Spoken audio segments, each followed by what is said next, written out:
Nagkainitan ng DSWD at National Commission of Senior Citizens nang punahin ni Secretary Rex Gatchalian ang komisyon dahil sa issue sa mga AITA na mahigit 100 taong gulang na hindi pa raw nakatatanggap ng 100,000 pisong cash gift mula po sa gobyerno. Nakatutok si Oscar Oida.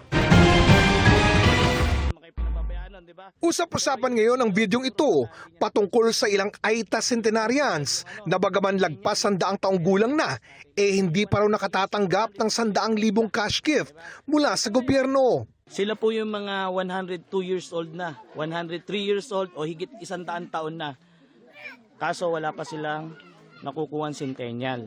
Sa ilalim kasi ng Republic Act No. 11982 o Expanded Centenarians Act, lahat ng senior citizens kapag tumuntong sa 100 taong gulang, makatatanggap ng 100,000 pesos. Katulad ni tatay, naging sundalo pa siya ng mga Amerikano nung araw.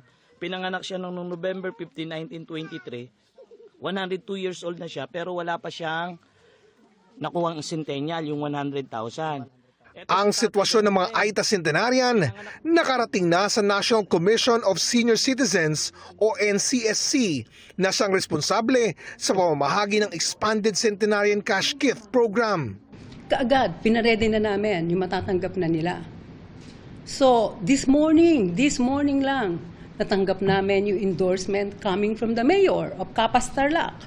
Kasi may endorsement application, titingnan ng mga papeles, tapos i-endorse sa amin sa komisyon. Kanina lang namin natanggap. Ang programang ito, dating hawak ng Department of Social Welfare and Development o DSWD. Bago ito inilipat sa NCSC noong 2025 sa bisa ng Executive Order No. 96.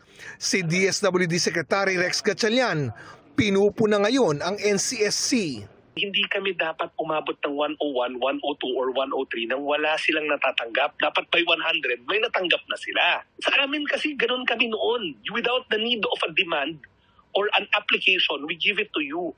But sa NCSC, binago nila. May proseso. At ang proseso nila, even during that time, mag-apply ka sa OSCA. At mag-apply mo, titingnan ng OSCA, andito ba lahat yung mga papeles na kailangan namin matanggap? At pagkatapos, ipapadala sa komisyon. At sila din ganun noon. Walang pagbabago.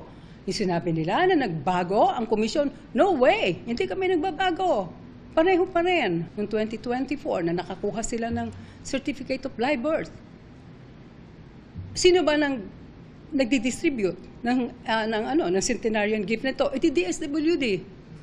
Ang sabi ni Secretary Gatchalian, pag sa amin yan, alam na namin. Masama raw ang loob ni Gatchalian dahil ang departamento niya ang nabugahan ng mga netizen na hindi alam na nilipat na sa NCSC ang responsibilidad dito. Sabi ni Gatchalian, nagpapasaklolo na siya kay ngayoy Executive Secretary Ralph Recto para ibalik na sa DSWD ang cash gift program sa mga senior citizens. Bagay na pinapalagan ni Gutierrez. Because of what's happening, people are suffering. The setup is very confusing.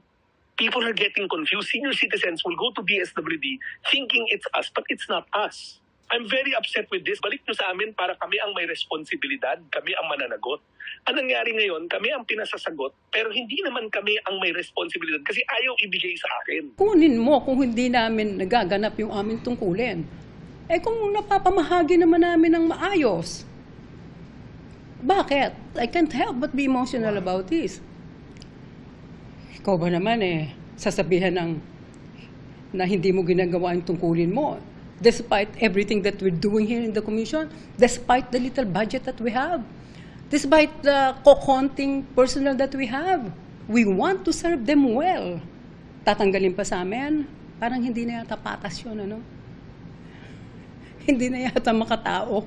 Para sa GMA Integrated News, Oscar Oida, nakatutok 24 oras. Sinusubukan pa ng GMA Integrated News na makuha ang panig ng Malacanang sa bangayan ng DSWD at NCSC.